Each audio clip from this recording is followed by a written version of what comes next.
الحمد لله الذي شرف أهل العلم ورفع درجاتهم وجعل طلبه سبيلا إلى رضوانه.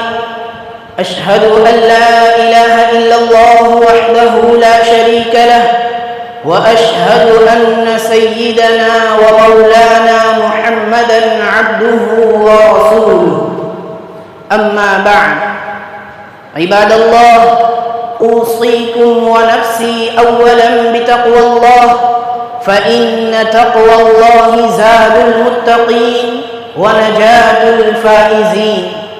أيها الإخوة، إن طلب العلم من أشرف العبادات، ولكنه لا يؤتي ثمرته إلا إذا زين بالآداب. أيها المستمعون، إن العلم نور، ولحصول هذا النور قدم علماؤنا تضحيات كبيرة، فإذا كانوا اليوم على قمة النجاح فلا شك أن حياتهم في الماضي كانت مملوءة بالتضحيات، فإن العلم لا يعطي ولو جزءا يسيرا حتى تعطيه منك كله. وإذا كنا نريد أن نبلغ المراتب العالية ونحقق النجاح، فعلينا أن نسلك الطريق الذي سار عليه أسلافنا الصالحون، فإن هذا هو طريق النجاح. ولهذا كان الالتزام بهذه الأمور المذكورة أمرا لا بد منه وضرورة لا غنى عنها. فأول ذلك الإخلاص في النية، فاجعلوا علمكم لله لا للدنيا ولا للرياء. والثاني حفظ الأوقات، فإن الوقت هو رأس مال الطالب، ومن ضيعه ضاع علمه.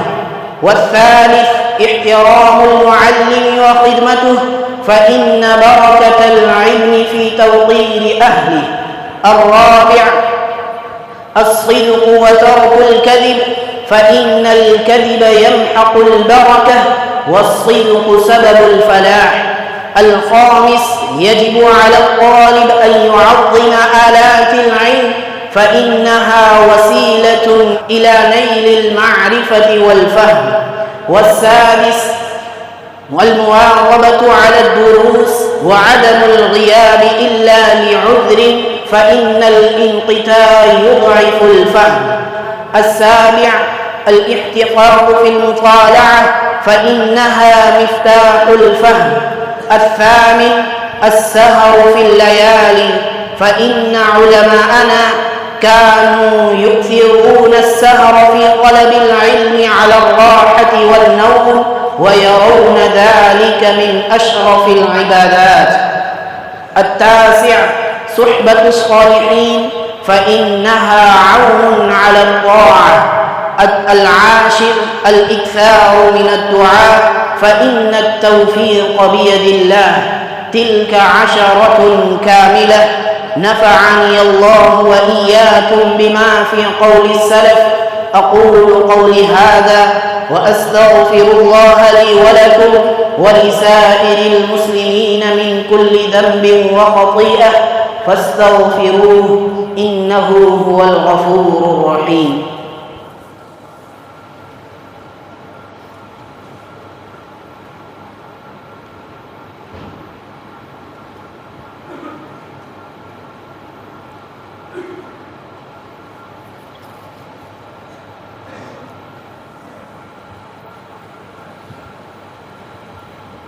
الحمد